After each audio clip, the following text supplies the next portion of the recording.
Alors, je vous remercie, Tsipora, pour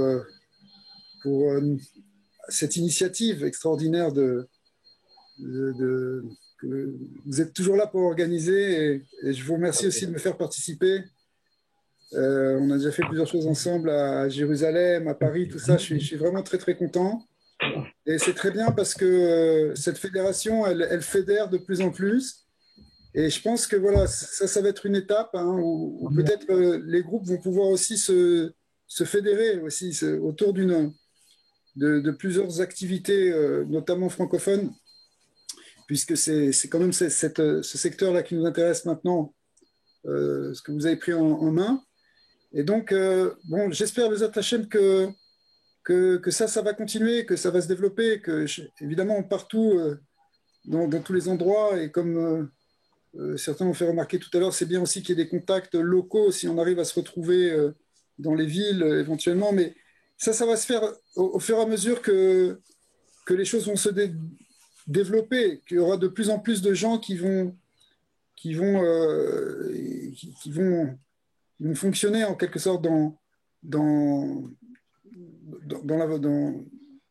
ce mouvement des Noirs, des gens qui s'investissent, qui partagent, qui diffusent, qui vont faire connaître en fait, parce que il y a un besoin il y a un besoin de connaître la Torah qui s'exprime de plus en plus. J'ai beaucoup de gens qui pour l'instant, la Torah était très ignorée. On pensait que c'était un truc un peu ancien, dépassé, etc. Parce que c'était la conception qui était véhiculée beaucoup dans le monde. Mais aujourd'hui, on s'aperçoit qu'au contraire, non seulement la Torah est vivante, elle a une continuité depuis des milliers d'années, qu'elle est porteuse d'une sagesse extraordinaire et qu'elle est peut-être à même de répondre aux questions fondamentales qui se posent à l'humanité aujourd'hui. Ce n'est pas simplement une espèce de religion pour le peuple d'Israël, c'est beaucoup plus que ça. C'est une parole divine qui s'exprime, qui se répand et qui se déploie, puisque ce n'est pas simplement les 10 paroles qu'on a entendues au Sinaï, on va en parler tout à l'heure, mais c'est aussi tout ce qui a été développé dans l'étude et dans le vécu de ce judaïsme. Donc le judaïsme, c'est vraiment quelque chose de vivant et qui est en fait ouvert, beaucoup plus ouvert que ce qu'on pense, puisque justement, tout le monde peut venir en quelque sorte aller chercher sa source d'inspiration, sa source de sagesse, que ce soit à un niveau individuel, ou que ce soit d'ailleurs même à d'autres niveaux, ça peut être même dans l'influence, à un niveau plus collectif, il peut y avoir des activités qui touchent le monde entier. Hein. On sait que le Rabbi Lubavitch a réussi à influencer un certain nombre de pays à faire une journée internationale de l'éducation, qui d'ailleurs est souvent fêtée encore jusqu'à aujourd'hui, le jour d'anniversaire du Rabbi Lubavitch, mais dans lequel il y a une prise de conscience de l'importance des mitzvot, de l'importance de la vie, enfin de l'importance de toutes ces valeurs de la Torah qui sont véhiculées au travers en particulier des Sheva mitzvot Bnei Noach, des 7 mitzvot de Noach. Alors,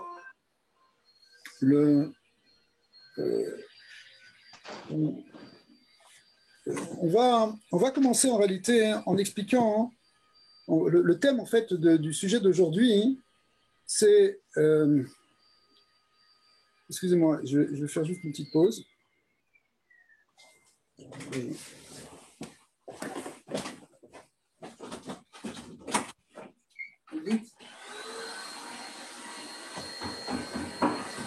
Madame Tsipora, est-ce que c'est vous qui prenez les demandes s'il y en a qui veulent accéder au cours? Parce que j'en ai une qui essaye d'accéder. Je voulais juste savoir qui admettait. Ça se peut que j'aie des gens qui arrivent en retard. Je voulais juste vous le dire. Oui, oui, oui. Alors, vous pouvez tous m'appeler Tsipora hein, d'abord. Oui, je vois normalement quand il y a des gens qui rentrent et je les fais rentrer. Mais là, il n'y a personne. OK. Mais c'est possible qu'il y en ait deux autres. C'est possible. Oui, justement. C'est pour ça que je veux toujours garder la main pendant la rencontre. Comme ça, je fais attention à qui est en salle d'attente et puis les fait rentrer. Oui, c'est très important. Merci beaucoup. Merci de m'avoir signalé, Jean-François. Juste, je veux, Anne-Marie, tu veux dire ton, ou alors tu diras après, puisqu'on peut. Ah, tu n'as pas de micro, hein? Tu n'as pas de micro. Bon, tu diras après, alors on laisse faire et on laisse Laura continuer, puis tu diras après. D'accord. Alors, ce qu'on va traiter, on va essayer de traiter aujourd'hui, le message de ce que peut nous appeler, nous apporter, peut apporter au monde, en fait,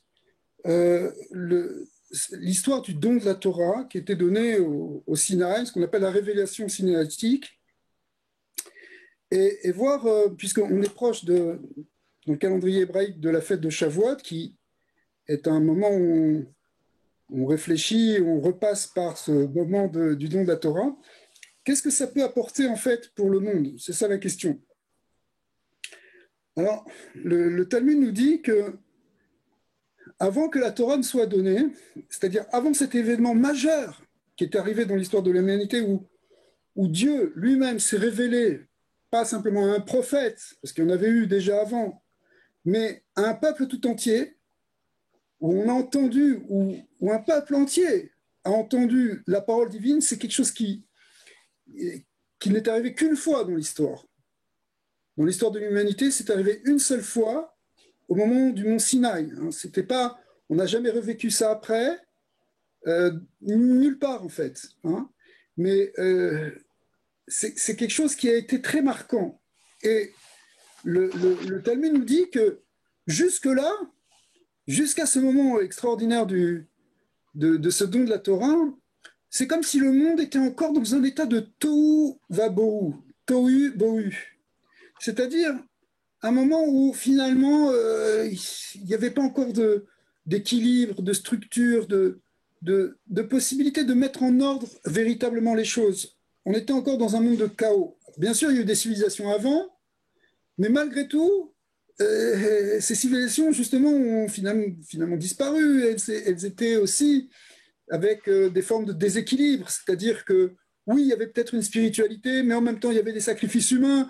Oui, il y avait peut-être une élévation spirituelle, mais c'était en même temps de la magie et de l'idolâtrie. On était encore dans quelque chose qui était très mêlé, très, très confus dans l'histoire de l'humain, si vous voulez, cette partie de l'Antiquité qui est avant le monde de la Torah, avant le don de la Torah. Et la Torah, après, eh bien, c'est un son qui est venu dans le monde, en quelque sorte. C'est une parole qui a été entendue. Alors, elle a été entendue à divers niveaux, mais elle a changé en quelque sorte le monde, où elle est appelée à amener un changement du monde au fur et à mesure que cette parole va finir par être entendue, c'est-à-dire intégrée et comprise par le monde.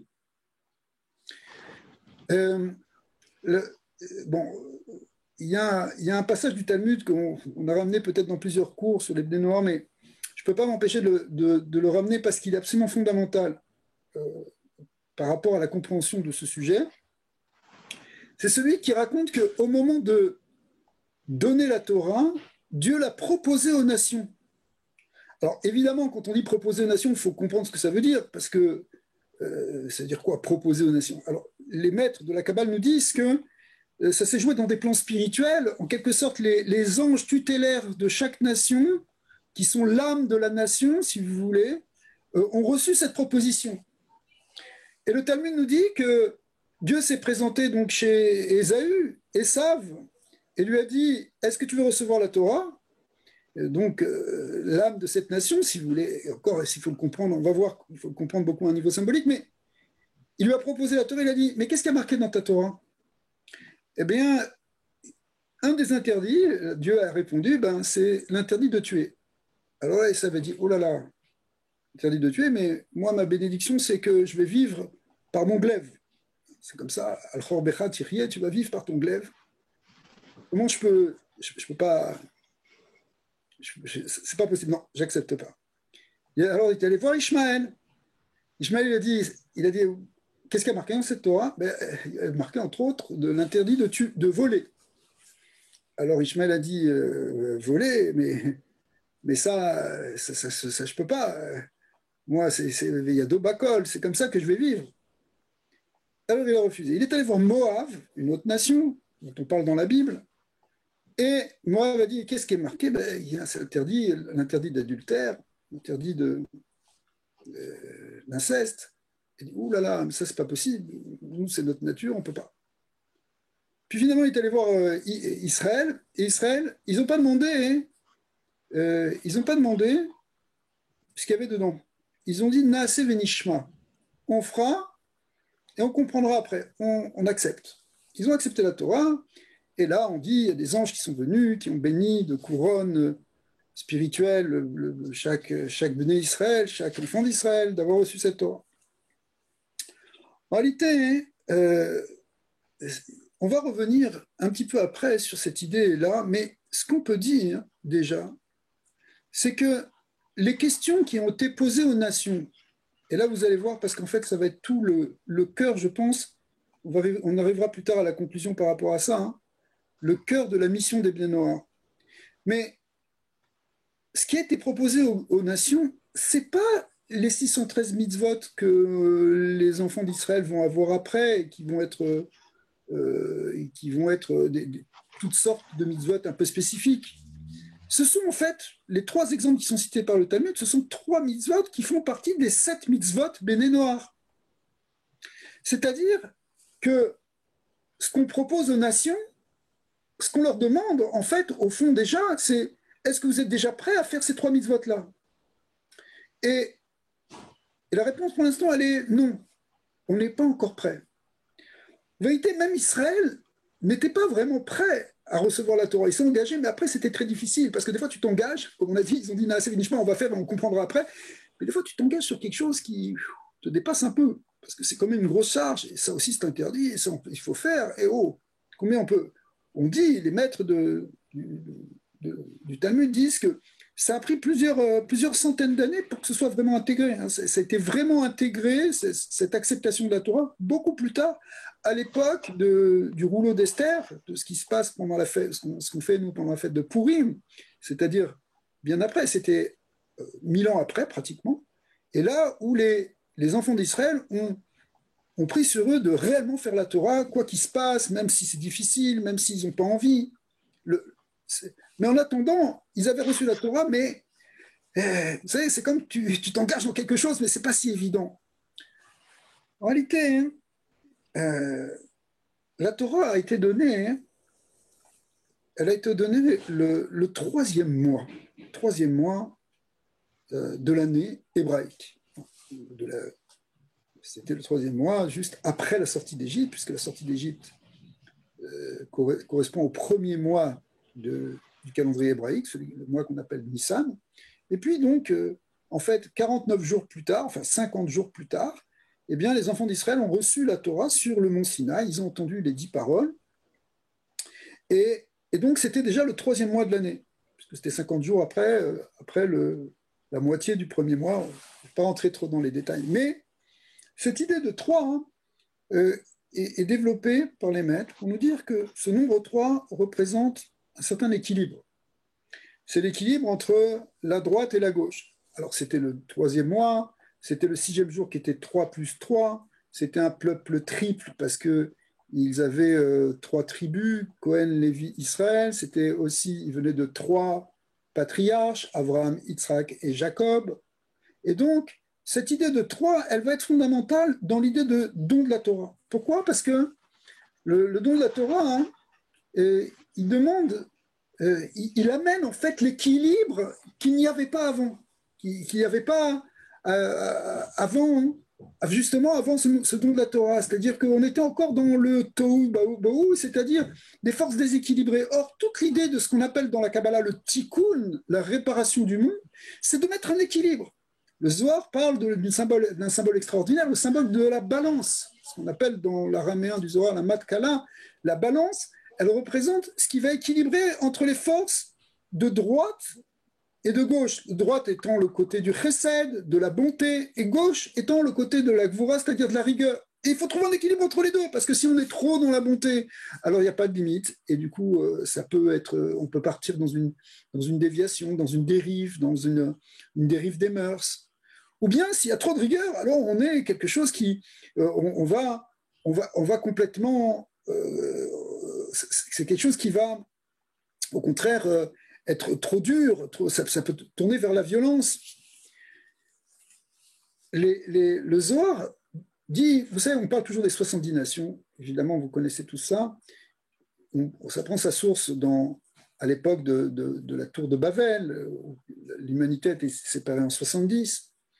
En vérité, il y a plus que 70 nations, mais il y a 70 racines de nations qui sont les enfants de Noé, si vous voulez. Et à partir de là, il y a une forme d'éclatement, et puis on sait que le moment du Mashiach, ça va être une réunion de ces 70 nations. Mais le Zohar nous dit que les nations, en fait, elles se distinguent en deux grands groupes, de 35 et 35. Tiens. Et ces 35 et 35, elles sont portées toutes les deux par deux autres nations. En fait, il n'y en a pas 70, d'après ce compte, il y en a 72.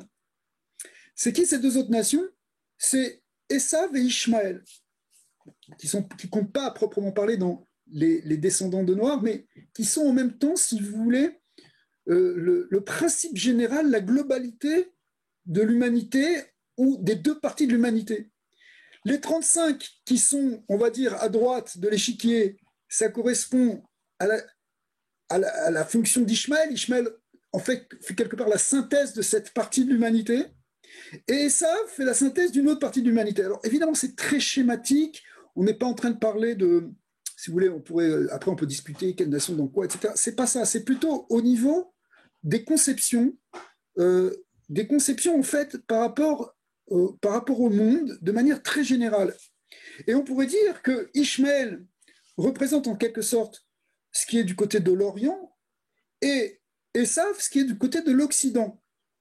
Et entre les deux se situe justement Yaakov, se situe le peuple d'Israël. C'est-à-dire que Israël est entre Ishmaël et Esav, ce qu'on explique dans la Kabbalah, puisque Israël, c'est justement l'axe central de la balance entre les deux plateaux de la droite et de la gauche, qui sont représentés, entre autres, par Ishmaël à droite et Esav à gauche.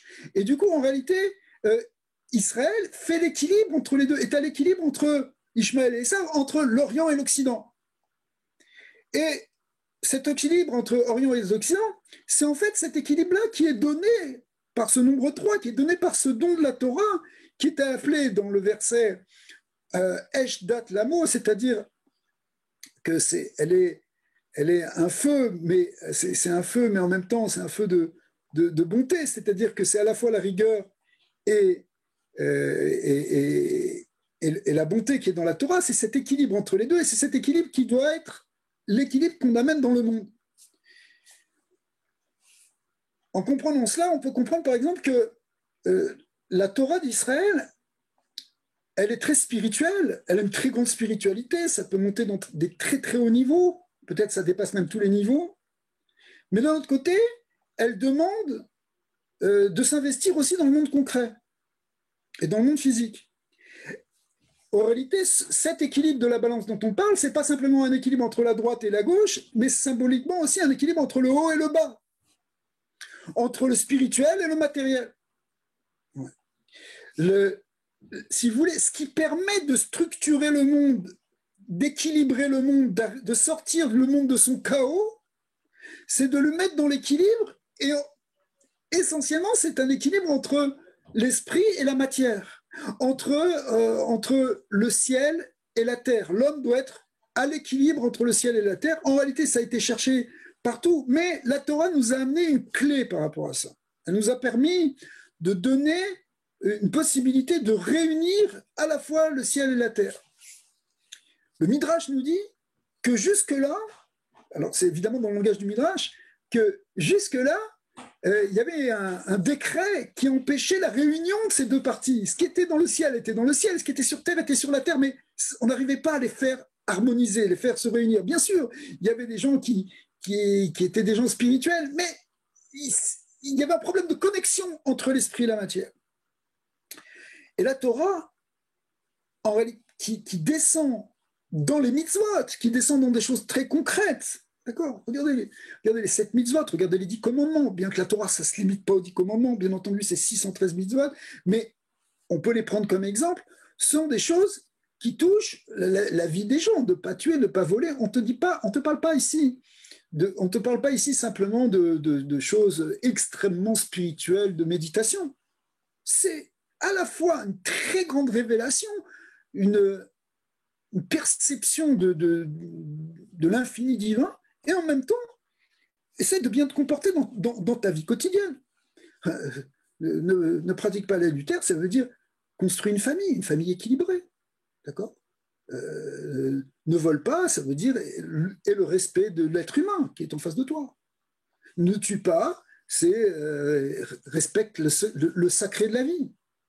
D'accord? Donc, ce sont des choses qui sont réellement dans le quotidien. Hein. C'est comment tu vas te comporter avec ton voisin, comment tu vas te comporter avec ta femme, avec tes enfants, avec tes parents. C'est ça, la Torah, elle rentre à la fois dans ce niveau très concret, tout en étant quelque chose qui nous connecte avec une dimension infinie. Ce que les maîtres de la Chassidoute expliquent, c'est que, en fait, cette idée-là, elle va permettre de faire rentrer le divin, de révéler le divin dans quelque chose de très matériel, dans le matériel. Mais sans qu'on plonge dans le matériel et qu'on dise, bon, c'est vrai, on croit en Dieu, mais Dieu, il a autre chose à s'occuper. Non. Un juif religieux, quand il fait attention au halachot, aux lois juives, il fait attention à des détails infimes de sa vie quotidienne dans lequel il va prononcer par exemple une bénédiction pour Hachem. Dans la pratique religieuse, normalement, on est censé faire 100 bénédictions par jour. 100 bénédictions, y compris pour des choses, quand tu manges un petit aliment, tu manges quelque chose, tu fais... Même, tout est soumis à ça. Il y a même des lois qui nous disent comment attacher nos lacets de chaussures pour se souvenir de quelque chose de divin.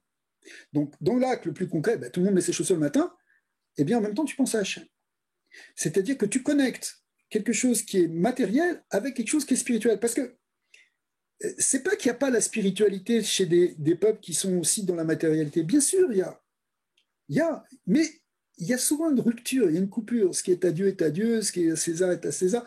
On coupe les plans.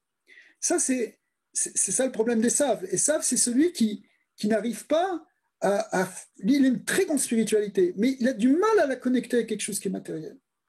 Parce que c'est tellement grand. Qu'est-ce que Dieu il a besoin de s'occuper des petites choses? Dites-moi, déjà, il gère toutes les galaxies, il gère tous les... Et maintenant, il va s'occuper de savoir qu'est-ce que je mange, toi et moi. D'accord? Et qu'est-ce que je fais sur ma vie privée.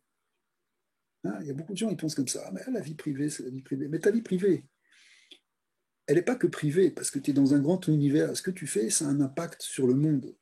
Hein.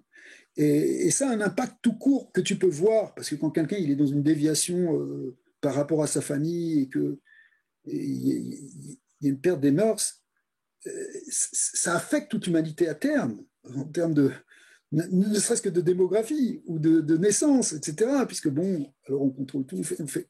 Okay. C'est un des problèmes majeurs aujourd'hui. Je dirais même c'est le problème le plus important, le problème de la famille. C'est parmi de toutes les mitzvot, c'est celui sur lequel c'est plus difficile de tenir. Mais on voit par exemple qu'il y a eu des progrès. Bon, je m'avance un peu sur la suite du cours, mais c'est pas grave parce que on peut faire dans plusieurs sens. Mais c'est que on voit ces 3 mitzvot qui ont été présentés au peuple d'Israël, aux nations, pardon, qui sont l'interdit de tuer, l'interdit de voler, l'interdit d'adultère, on va l'appeler comme ça. En réalité, ils s'inscrivent dans les 7 mitzvot. Mais dans les 7 autres mitzvot, les 4 autres mitzvot, elles n'ont pas été proposées justement dans ce passage du Talmud, qui est là pour nous enseigner quelque chose. C'est pas en train de réellement nous raconter réellement ce qui se passe. C'est comme si les sages sont rentrés dans la profondeur de la maturité de l'humanité par rapport aux mitzvot.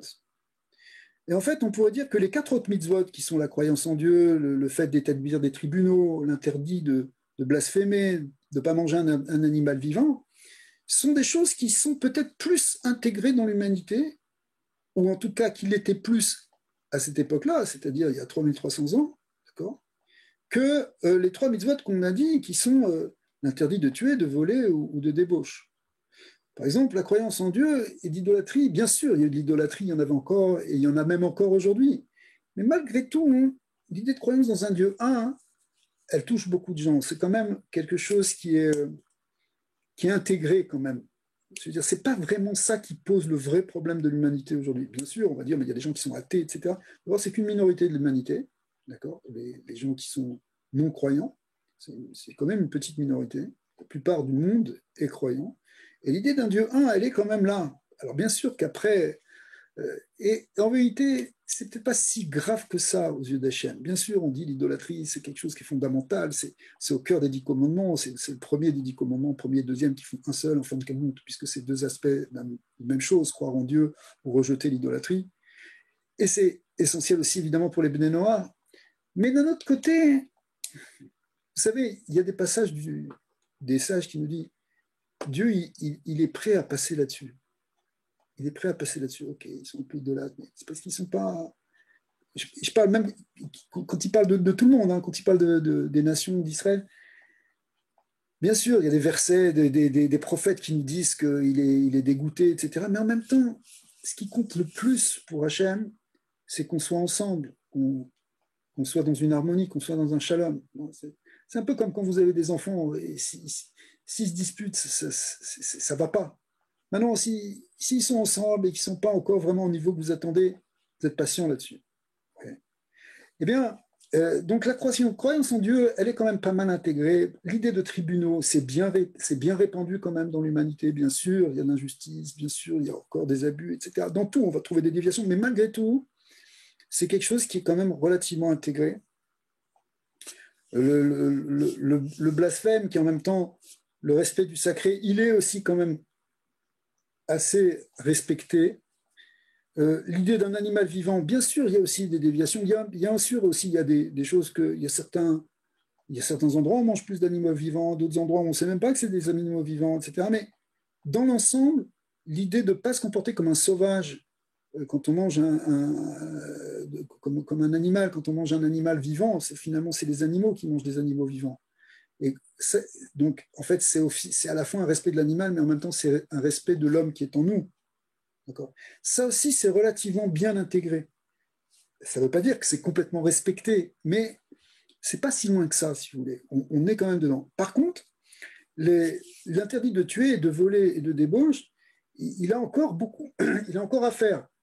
Mais je dirais que il y avait plus de défis à l'époque, il y a 3000 ans, à l'époque du don de la Torah, qu'aujourd'hui, on a avancé quand même. Il y a des sociétés qui ont avancé dans l'interdit de tuer, dans l'interdit de voler, même s'il y a de la corruption, même s'il y a encore des assassinats, même s'il y a encore du terrorisme. Mais malgré tout, hein, la conscience de, par exemple, je sais pas, l'abolition de la peine de mort dans beaucoup de pays, etc., la conscience du respect de la vie, elle a fait du chemin.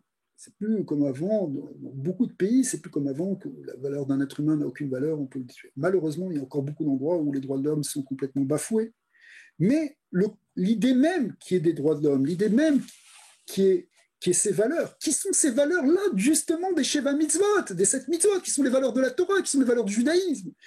Ça fait du chemin pendant tout cet exil, en vérité. Et c'est ce que nous disent les maîtres, c'est-à-dire qu'au fond, Matan Torah, c'était un moment très important, mais c'était qu'un début. Le but, après, c'est d'avancer, que ça se répande, que ça s'intègre, que ça rentre dans l'humanité.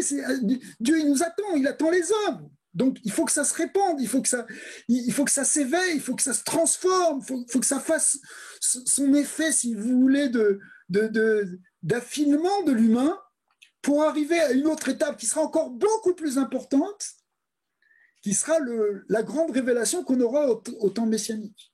Puisque là, les maîtres nous disent qu'on va avoir un nouveau don de la Torah. Alors, ça ne va peut-être pas prendre la même forme, mais ça va être... On va recevoir aussi la Torah d'une manière plus profonde. Les maîtres du Zohar nous disent que c'est qu'on va recevoir la Torah, cette fois-ci, d'un niveau encore plus pnimi, des secrets, des choses plus profondes qui vont nous être révélées, bien qu'elles étaient là déjà au début, mais ça va être révélé.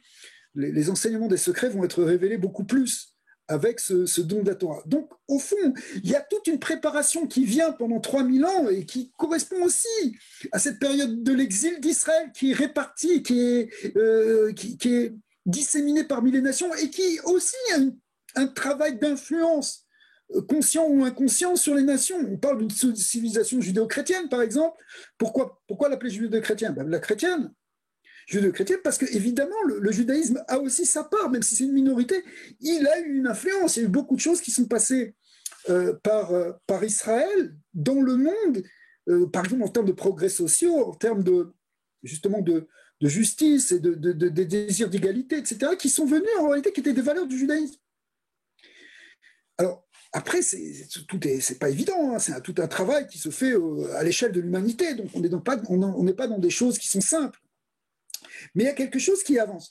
Je dirais qu'aujourd'hui, le vrai enjeu, enfin, l'enjeu qui reste encore, qui est majeur, parce que ça, il n'y a pas vraiment de prise de conscience sur ça, c'est la défense de la famille, hein, qui est l'interdit justement d'adultère et d'inceste, qui est en fait essentiellement le principe de la famille. Et n'oubliez pas que c'est le premier de tous les commandements, en tout cas dans l'écriture, c'est le premier qui est dit, ben c'est ça, Péourou, vous, fructifiez, multipliez-vous, c'était dit à Adam, c'était dit à Noé, ça a été dit à Abraham, ça a été dit à Jacob, ça a été dit à tous.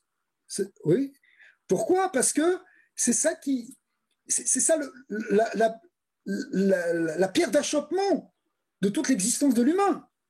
S'il n'y a pas cette idée de donner un futur, pourquoi l'histoire de la Torah s'appelle les Toladot, c'est-à-dire les générations, s'il n'y a pas un futur, que ce soit un futur d'ailleurs, attention, on a des enfants, on n'en a pas, c'est pas évident, si on peut se marier, on ne peut pas se marier, des fois on ne peut pas, des fois on se marie, on n'arrive pas à avoir des enfants, mais l'idée n'est pas là, l'idée est, est-ce qu'on veut ça, est-ce qu'on veut procréer la vie physique et spirituelle, est-ce qu'on veut donner un futur? Vous savez, les maîtres nous disent de la Torah, ils disent que quand on enseigne à quelqu'un, on enseigne à un enfant, c'est comme si on l'avait mis au monde. Donc c'est aussi une génération, c'est aussi quelque chose qui génère un futur. Mais au sens simple, quand une civilisation, elle remet en cause ce principe, qu'elle éclate la notion de famille, qui est la cellule de base qui permet cette construction, ce qu'on appelle les mishperot à Adama, les familles de la terre, de se multiplier, de fructifier, de donner un futur. Si on brise ce principe en disant non, la famille, on s'en fout, il n'y a pas de famille et il n'y a pas de... Eh bien, on met en péril l'existence de l'humanité. Et aujourd'hui, il n'y a pas cette conscience encore. Je veux dire, au niveau des civilisations, surtout en Occident, il n'y a pas cette conscience de l'enjeu. Pourtant, on voit bien sur des chiffres démographiques, là, j'entendais il n'y a pas longtemps encore, même en Chine, ils sont en train de remettre complètement en question parce qu'ils s'aperçoivent que la courbe démographique, enfin la pyramide démographique, elle est inversée, c'est-à-dire qu'il y a moins de jeunes que de personnes âgées. Bon, évidemment, ils avaient toute une politique de sélection, etc., enfin pour restreindre les naissances. Pendant des années, c'était juste un enfant, et puis maintenant, c'est passé à 2 enfants. Mais même ça ne suffit pas. C'est un gros problème. Et quand il n'y a pas de démographie, alors c'est un problème économique, c'est un problème à tous les niveaux. Okay, et c'est un problème fondamental d'avenir. Une société qui refuse la notion de famille, qui dit, bon, c'est pas important. Entre parenthèses, c'est un sujet dont on parle aussi, dont il faut parler.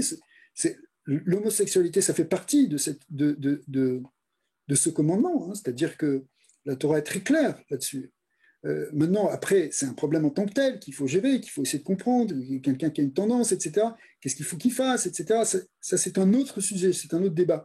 Mais en tout cas, ça ne peut pas être une normalité d'après la Torah, parce que la normalité, c'est de construire une famille qui donne un futur. D'accord?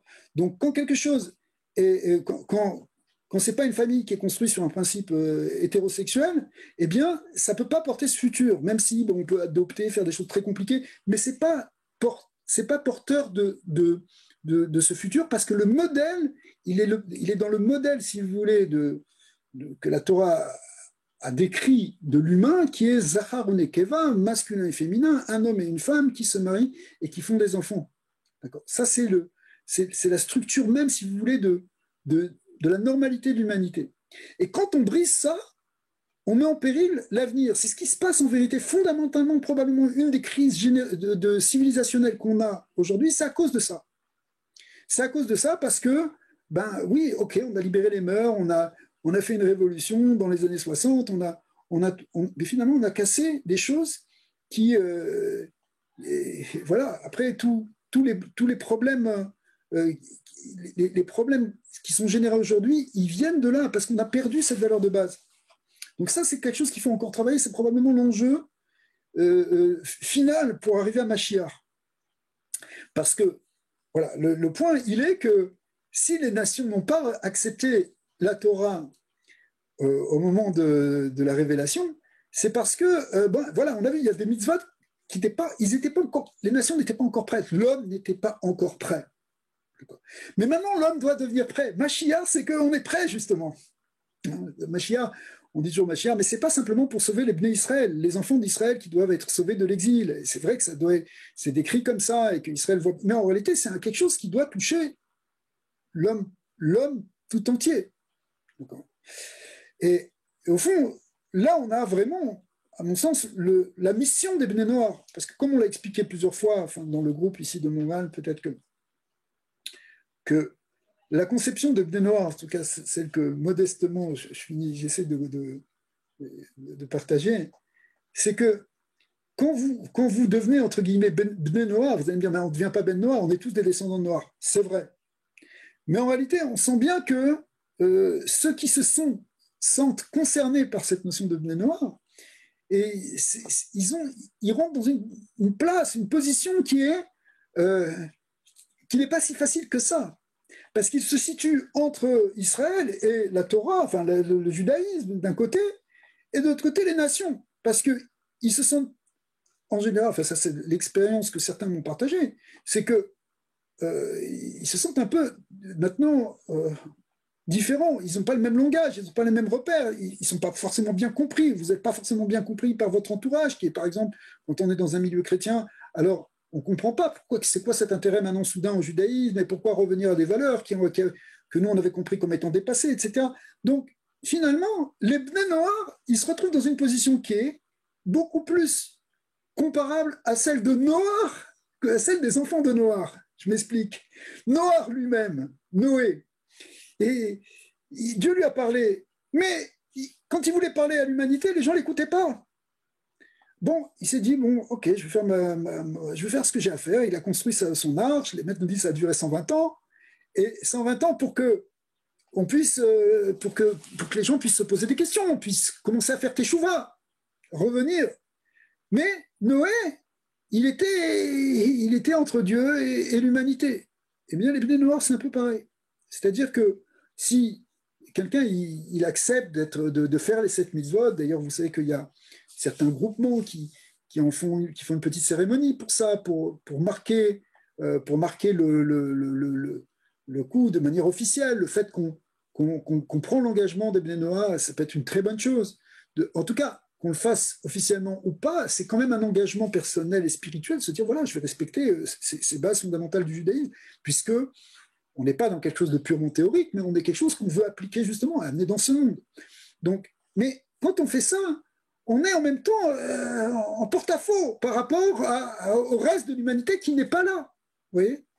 Et pourtant, si vous le faites, c'est que vous avez cette mission maintenant, en quelque sorte. C'est-à-dire, quand on dit mission, c'est un grand mot, mais ça veut dire, c'est ça, ça veut dire, le Rambam dit, Maïmonide, le grand Maïmonide dit, dans son code de loi, que en tant que Béné Israël, on doit fonctionner comme un phare du monde, et cette lumière qu'on a reçue au Mont Sinaï, on doit la partager aussi pour l'humanité. Sous quelle forme ? Eh bien, enseigner justement ces valeurs fondamentales qui sont répertoriées dans ces 7 mitzvot. Vous le savez déjà, vous l'avez déjà étudié. Ça implique beaucoup de choses que simplement 7 mitzvot. Il y a beaucoup de choses qui viennent de là. Mais en tout cas, Israël a une mission de rayonner et de diffuser ça, avec la fameuse question, mais pourquoi on ne l'a pas fait pendant tout ce temps ? Pourquoi ça commence que maintenant ? Le rabbi de Lubavitch de répondre, de dire jusque-là, on ne pouvait pas. Concrètement, c'était difficile. Une minorité qui était plus ou moins persécutée, pouvoir diffuser le judaïsme, c'était beaucoup trop risqué. Donc, c'est simplement maintenant que ça peut se faire. Et c'est d'ailleurs, à mon sens, un des grands signes du fait qu'on est rentré dans l'ère messianique, c'est que c'est devenu possible. Ça fait partie des choses, ça fait partie du fait qu'Israël est déjà sorti de l'exil, ou est sorti en grande partie de l'exil. C'est pour ça qu'il y a presque la moitié du peuple juif qui est maintenant sur la terre d'Israël. Ça fait partie aussi des étapes de ce qu'on appelle la Géoula, pas simplement ça, et Jérusalem qui est reconstruite, Israël qui est reconstruite, la terre qui redonne des fruits, alors que pendant des années, des centaines d'années, c'était un désert aride, où rien ne poussait, où Jérusalem était une ruine, où la misère était dans la rue.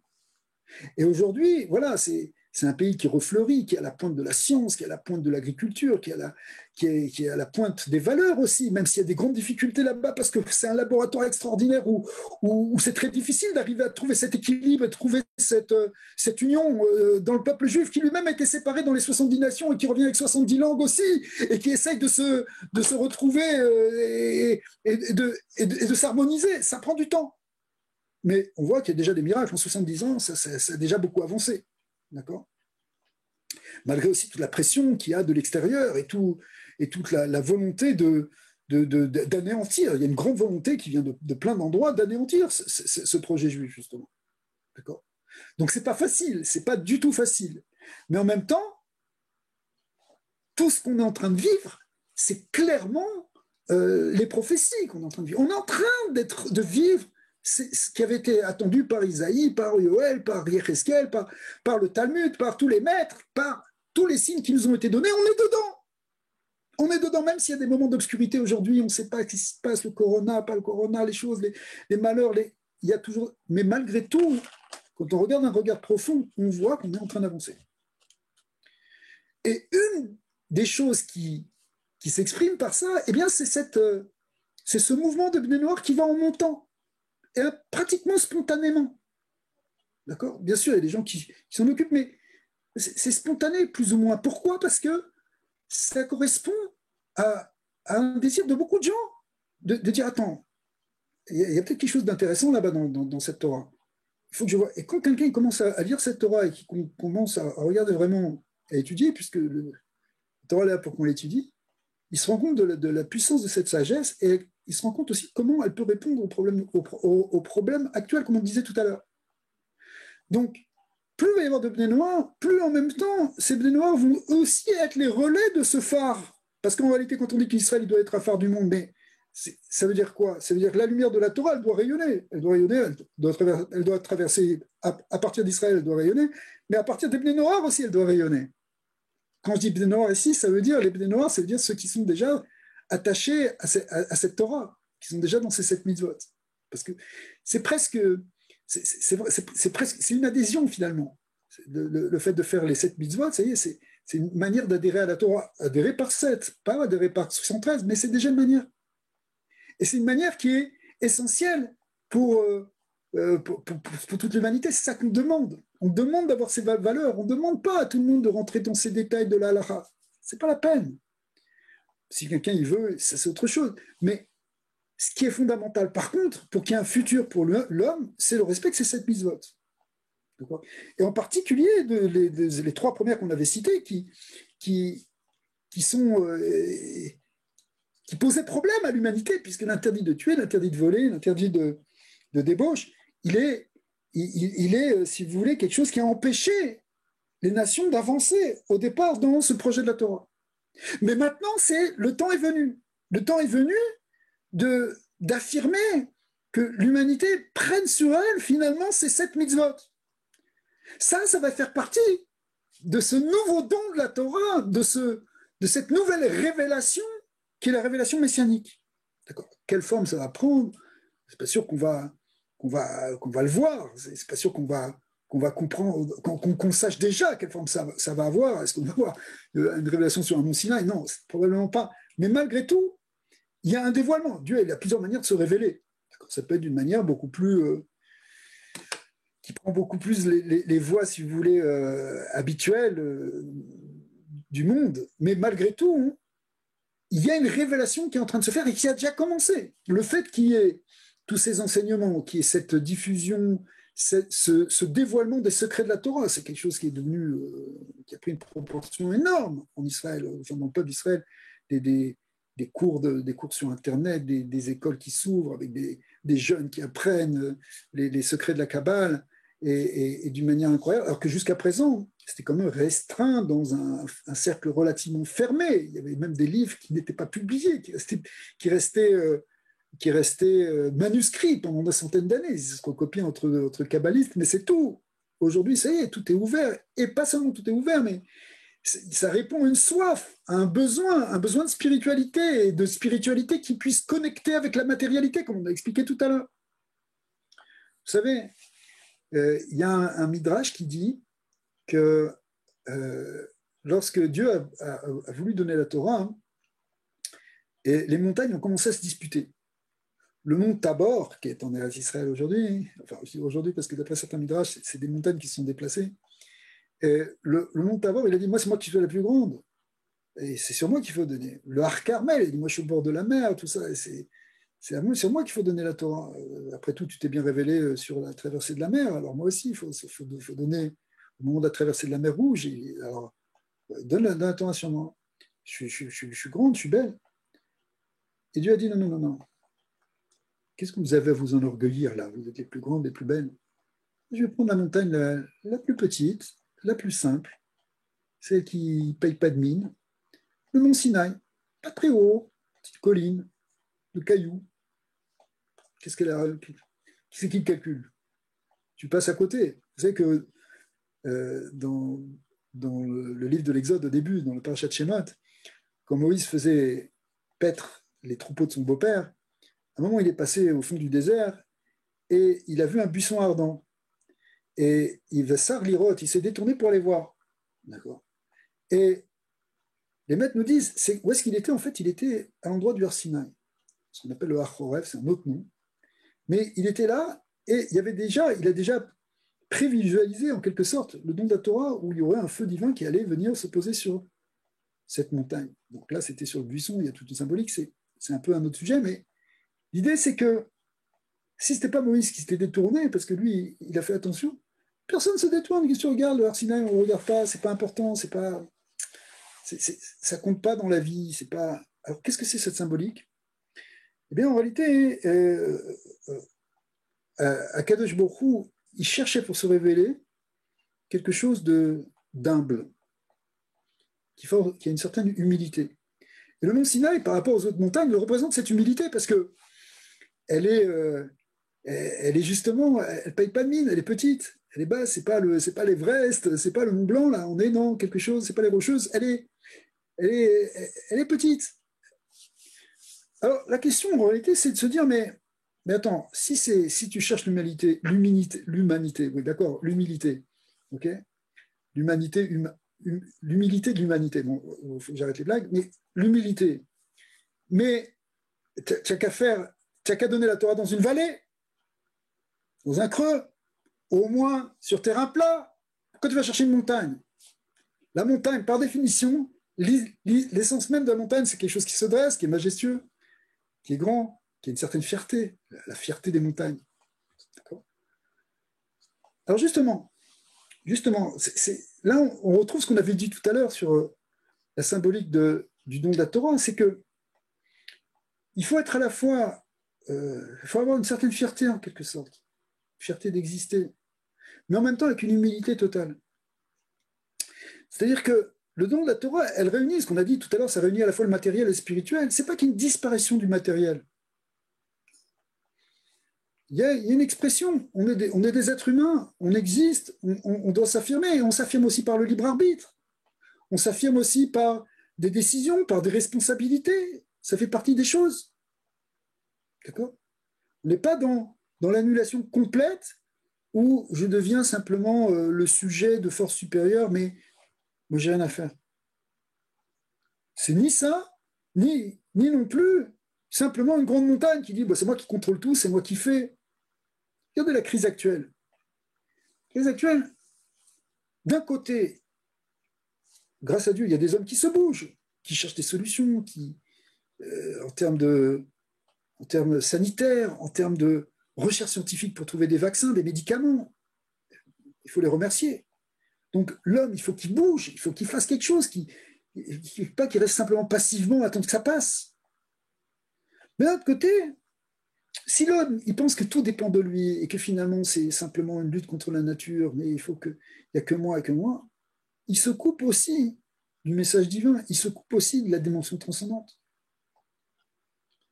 Donc l'équilibre, il est soit une montagne, mais soit une montagne qui garde en même temps une juste proportion, qui soit, si vous voulez, qui soit en même temps ouverte à quelque chose de supérieur. C'est ça le don de la Torah.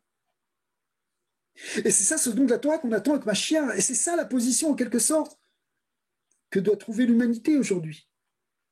Oui, Baruch Hashem, on a trouvé un vaccin, mais disons Baruch Hashem, parce qu'il y a des gens qui ont trouvé un vaccin, il n'a pas marché. D'accord? Grâce à Dieu, on a fait des choses, mais c'est grâce à Dieu qu'on les a fait. On les a fait, mais c'est grâce à Dieu. C'est les deux à la fois. Alors, c'est pas simplement aide-toi et le ciel t'aidera. C'est pas exactement ça. C'est plus fin que ça. C'est être et ne pas être en même temps. Plus philosophique. C'est-à-dire, c'est à la fois je m'affirme, je suis, et en même temps que je m'affirme, en même temps que je suis, je sais que je ne peux rien faire si c'est pas Dieu qui me permet de le faire. Si c'est pas Dieu qui me donne la force de respirer, je respire pas. Voilà, c'est ça le message d'aujourd'hui. Un des messages, il y a des gens qui respirent pas, les pauvres.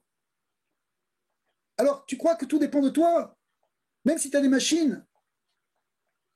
Donc, chaque jour que tu respires et que tu es en bonne santé, dis merci. Parce que si tu peux parler, c'est parce qu'Hachem te donne la possibilité de parler. Si tu peux manger, c'est parce que Hachem te donne la possibilité de manger. Bien sûr, tu as travaillé, bien sûr, tu as gagné ton argent, bien sûr, tu as fait tout ça. Mais ça pourrait ne pas marcher. Ne crois pas que c'est toi, avec tes valeurs. D'ailleurs, même si tu as des qualités extraordinaires intellectuelles ou physiques, c'est qui te les a données? Tu aurais pu naître handicapé. Alors remercie Hachem. Donc en fait, c'est ça, c'est l'idée. On est une montagne, oui, on va être des êtres humains, des vrais êtres humains, un vrai Adam. Mais en même temps, le vrai Adam, c'est celui qui... Vous savez que la guématria du mot Adam, elle fait 45 en guématria. Et 45, en hébreu, ça correspond à ce qu'on appelle le mot ma. Ma, ça veut dire quoi, littéralement. Mais c'est le fameux mot qu'a dit Moïse, qui était l'homme le plus humble. Il a dit, Venarknouma, on est quoi? Qu'est-ce qu'on est? On est quoi? On n'est rien. Et en même temps, quand on dit qu'on n'est rien, c'est pas qu'on n'est rien, mais c'est qu'on n'est rien face à l'infini, face à Dieu. C'est-à-dire que notre réalité physique, elle est rien par rapport à Dieu.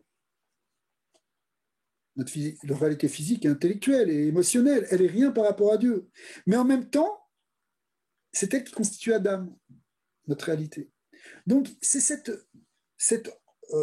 complémentarité entre deux choses totalement différentes. Tout à l'heure, on appelait ça le spirituel et le matériel, c'est-à-dire justement entre aussi l'infini et le fini, qu'on peut réussir ou qu'on doit parvenir à manifester, à réaliser dans ce monde. Le but, en fait, du don de la Torah, c'est d'arriver à amener l'infini dans le fini. Le but de ce qu'on va faire à Mashiach, puisque c'est finalement le don de la Torah qu'Israël a reçu il y a 3000 ans, 3333 ans, pour être précis 3, 3, 3, 3. Alors, si on est dans la symbolique du 3, cette année, ça devrait être une année où on veut une vraie révélation. D'accord? Mais ce qu'a reçu Israël, c'était qu'une étape. Une étape par rapport à ce que toute l'humanité doit recevoir. Parce que le but, il n'est pas simplement sur Israël. Ce n'était pas simplement pour faire une religion parmi d'autres religions. Tiens, bon voilà, religion juive, on leur donne leur Sinaï. Ça, c'est vrai, d'un côté, c'est un point. C'est le point de vue, d'ailleurs, de la religion d'Israël, de la religion de la Torah. Mais la Torah, ce n'est pas seulement ça. C'était quelque chose qui doit être pour toute l'humanité. Au sens où ce modèle de réunion entre l'infini et le fini, on doit le faire, pas en annulant complètement le fini, en disant, bon, le corps n'a aucune importance, je passe ma journée à méditer. Ça existe, pourquoi pas? Et ça, c'est plus du côté de l'Orient, vous voyez, ou de l'extrême-orient. Du côté de l'Occident, c'est plus, il faut se bouger là. Et le bon Dieu, on verra plus tard. Ça ne veut pas dire, il y a aussi des gens très spirituels partout, attention. Je ne veux pas rentrer dans une schématisation trop simpliste des choses.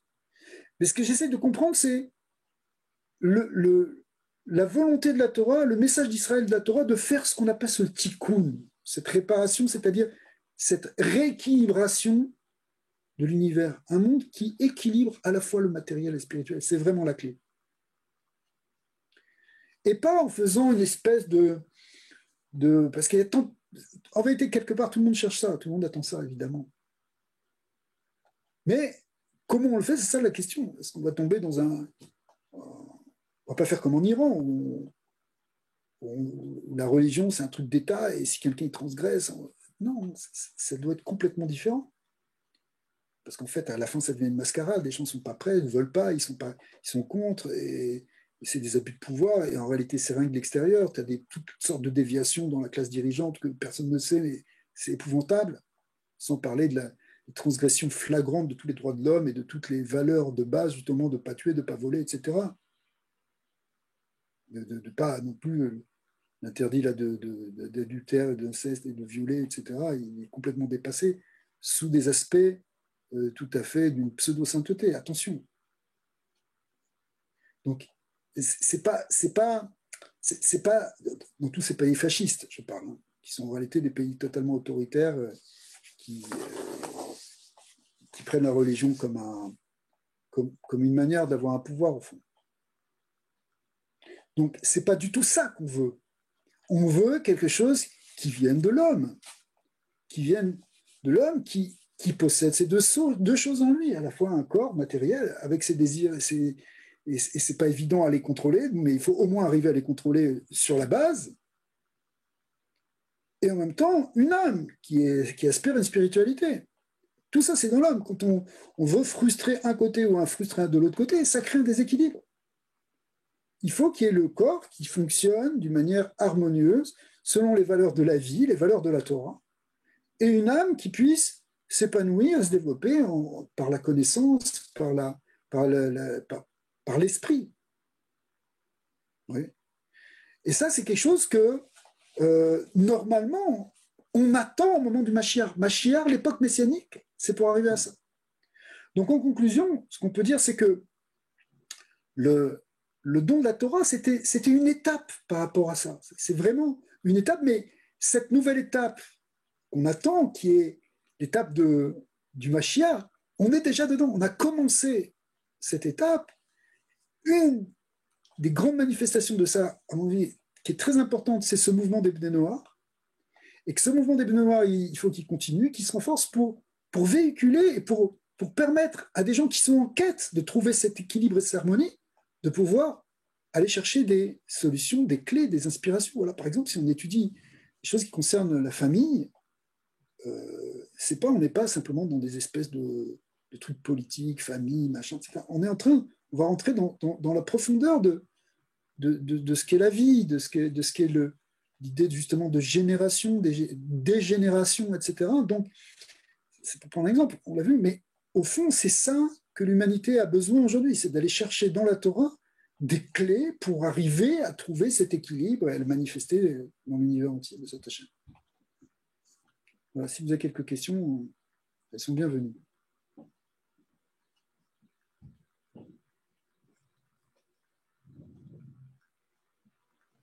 Marquez, si vous n'avez pas de questions, c'est bienvenu aussi, mais...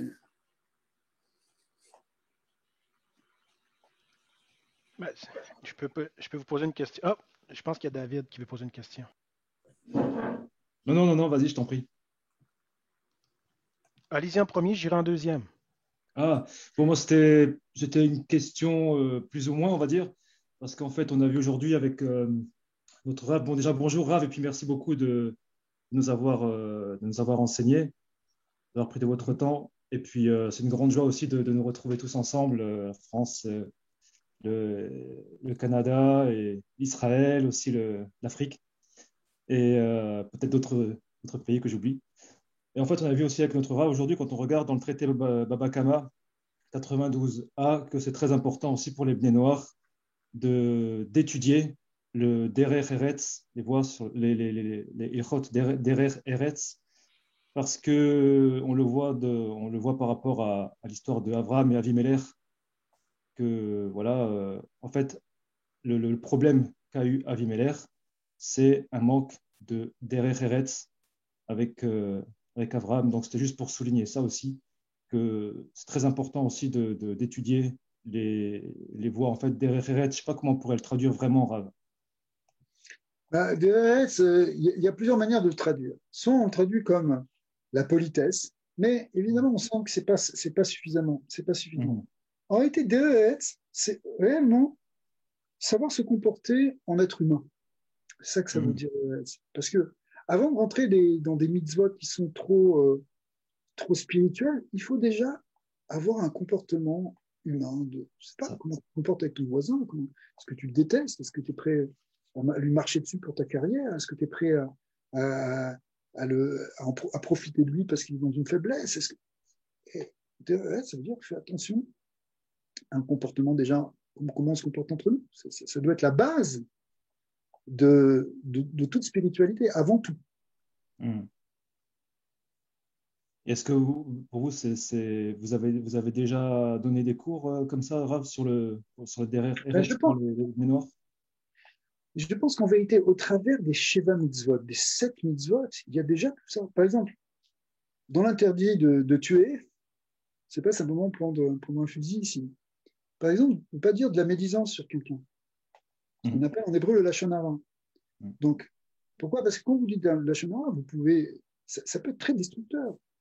Vous pouvez tuer socialement quelqu'un.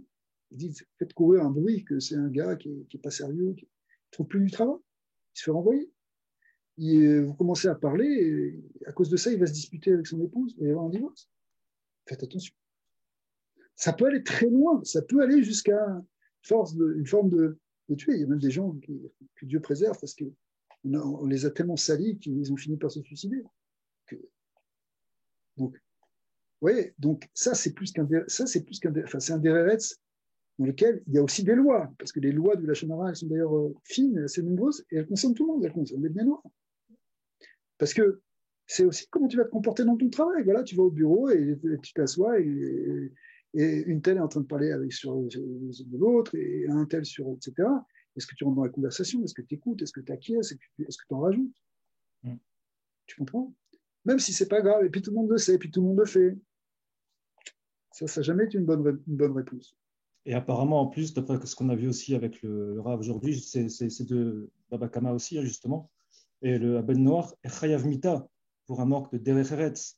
Parce qu'on le voit avec Avimelech, justement, ça. Avimelech était Ben Noir. Et la première chose qu'il a demandé à Abraham, qui venait de voyage, on va dire, au lieu de lui demander s'il avait faim ou s'il avait soif, il lui a demandé est-ce que c'est ta femme par rapport à Sarah. Ça, c'est le manque de Derech Eretz. Et on voit dans Baba Kama, je ne sais plus quel commentaire c'est, je ne vais pas dire de bêtises, mais on voit que c'est dit dans le commentaire comme ça qu'un Ben Noach et Chayav Mita pour un manque de Derech Eretz. Alors, c'est intéressant parce que ça permet de faire une petite précision. Parce que quand on dit ce qu'on appelle Chayav Mita, passible de mort, en réalité, la peine de mort, ça fait belle lurette qu'elle a été annulée dans le judaïsme. Vous savez, on n'a pas attendu les années 80 en France pour l'annuler. D'accord? Donc, ça a été depuis longtemps, depuis plus de 2000 ans. Okay. Et même quand c'était pratiqué, c'était pratiquement jamais pratiqué. Parce que c'était vraiment des cas extrêmes, etc. Maintenant, quand le Talmud, il nous en parle beaucoup de ces choses-là. En réalité, il est en train de nous transmettre un message, pas qu'on va punir de mort vraiment. C'est pas ça le principe. Et ça vrai dans toutes les mitzvot d'ailleurs. C'est que dire que quelque chose est passible de mort, ça veut dire c'est dire que cette mitzvah, elle est vitale. Elle est essentielle parce que si on la transgresse, quelque part, on a tué quelque chose. On a tué quelque chose en nous. C'est-à-dire que, effectivement, si tu ne fais pas attention à certaines choses, à ce derrière, comme on vient de le dire, parce que si c'est un problème de politesse, tu n'es pas chayav mita, tu n'es pas passible de mort parce que tu as dit un gros mot. C'est pas ça. C'est quoi l'idée? C'est que si on ne fait pas attention justement à ce derrière qui est sous-tendu dans ces mitzvot-là, on risque de détruire quelque chose de fondamental dans l'homme. On risque, le chayav mita, en fait, tel qu'il est compris dans tous ces enseignements, c'est plus à un niveau spirituel. C'est que tu tues spirituellement quelque chose en toi quand tu transgresses ça. Tu comprends? Ça, c'est vraiment comme ça qu'on comprend dans la Kabbalah. C'est-à-dire que chaque fois que chayav mita, c'est pas, tu fais quelque chose, on dit que c'est chayav mita, mais personne ne va te condamner, tu ne vas pas être tué. Et même à l'époque, même si théoriquement, il faut qu'on t'ait prévenu. Par exemple, quelqu'un qui transgresse Shabbat. Il y a plein de gens qui transgressent Shabbat, ils ne sont pas passibles de mort. Pourtant, la Torah, elle dit, ça peut être passible de mort. Pourquoi? Et théoriquement, même si ça se pratiquait, et ça se pratiquait pas, mais même si on l'avait dû le pratiquer, il aurait fallu qu'il y ait 2 témoins qui le préviennent, qui disent oui, je sais, c'est interdit, mais je le fais quand même pour vous embêter, etc. Okay. Donc, concrètement, ce n'est pas des cas qui sont là, non, c'est pas des cas normaux. Mais deuxièmement, ce n'est pas des choses qu'on pratiquait non plus. Et troisièmement, le vrai sens de ces enseignements, il est pour comprendre que quelque part, par exemple, un juif qui ne fait pas Shabbat, il est en train de tuer quelque chose en lui. Il est en train de tuer quelque chose dans son âme, dans sa relation avec Dieu, qui est la source de vie. Il se coupe d'une connexion avec celui qui donne la vie, c'est ça, Chayav Mita, d'accord? Et en faisant ça, si vous voulez, c'est là quelque part, c'est une petite mort spirituelle. Donc c'est un avertissement par rapport à ça, c'est pour nous donner l'importance spirituelle des choses. Donc ça, c'est très important de voir ça, parce que ça a été clarifié déjà depuis longtemps par les maîtres de la Torah. Mais évidemment, quand quelqu'un lit la Bible en français ou en anglais, il voit comme ça, alors on lui jettera des pierres, tout ça, mais c'est pas vrai. Ça marche pas. Cette notion de Chayav Mita par la main du ciel, comme on dit. Ça aussi, mais même ça ne veut pas dire que la personne, tout d'un coup, elle va être foudroyée. C'est que quelque part, c'est aussi une expression de dire que même si ça dépend plus des hommes du tout, tu ne pourrais même pas l'analyser parmi les hommes, par rapport à ta relation à Dieu, tu as coupé quelque chose. Mmh. Tu as coupé une source de vie. Merci beaucoup, Rav. Je vais laisser la place aux autres.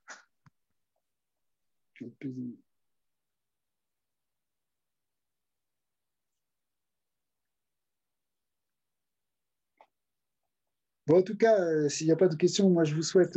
Si quelqu'un. Rav, excusez-moi. Francis, tu voulais poser une question? Vas-y, Francis. Ouais, Jean-François, toi, tu avais une question avant? Non, vas-y avant. Vas-y avant, Francis. Je ne sais pas si c'est vraiment une question, une réflexion, d'après l'enseignement que vous nous donnez aujourd'hui, Rav. Une des choses que j'ai retenues de ce que vous avez enseigné ce matin, c'est quand la Torah a été présentée aux nations, pourquoi Israël a dit oui versus les autres. Les autres, on leur a présenté la Torah, puis ils ont refusé.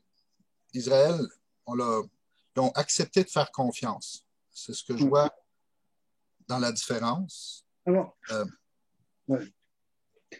en réalité, Israël, il y avait déjà eu un travail préalable qui avait été fait. Il y avait le travail d'abord des patriarches, Abraham, Isaac, Yaakov, qui avaient préparé cette route et qui avaient en fait engendré ce peuple.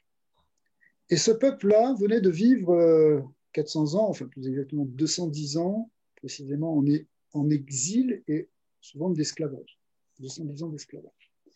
Donc en fait, il y avait une certaine confiance qui s'était créée dans ce peuple, qui avait un héritage qui venait justement des patriarches. Vous avez une promesse qu'un jour ils sortiraient d'Égypte. Et donc, ils ont été portés en quelque sorte par cette promesse et portés aussi par les miracles qu'ils ont vus au moment où ils sont sortis d'Égypte. Le don de la Torah, il intervient donc 50 jours après la sortie d'Égypte, qui elle-même est venue avec les fameuses 10 plaies, qui est venue avec suivi de la traversée de la mer Rouge, etc. Donc il y a eu des choses qui ont préparé Israël à cet événement sinaïtique. Et pourtant, les maîtres nous disent que malgré tout, même s'ils l'ont accepté, au fond, ils l'ont accepté, est-ce que c'était vraiment un vrai choix? Ce vrai choix, il s'est fait que plus tard, comme on l'a dit tout à l'heure, 1000 ans plus tard.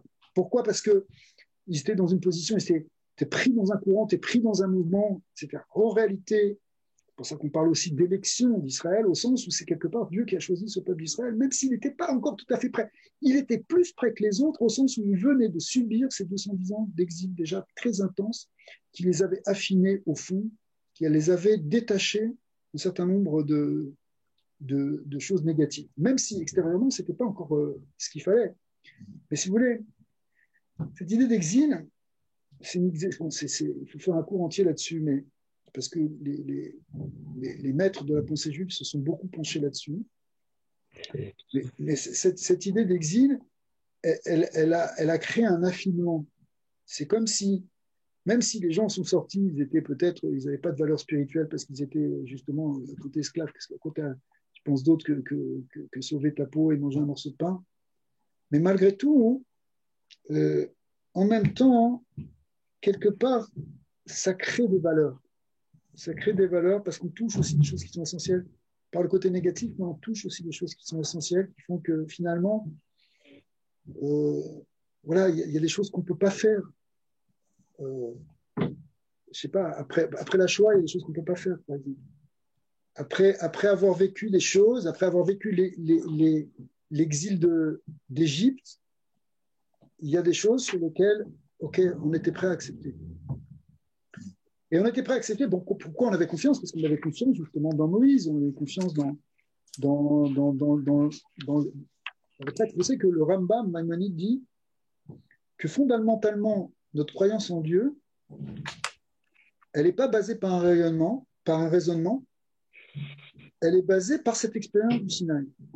C'est-à-dire que le fait que le peuple juif a entendu, a vu ce qu'il a vu au Sinaï, et que ça s'est transmis de génération en génération, c'est ça qui fait le fondement en réalité de la croyance en Dieu d'Israël.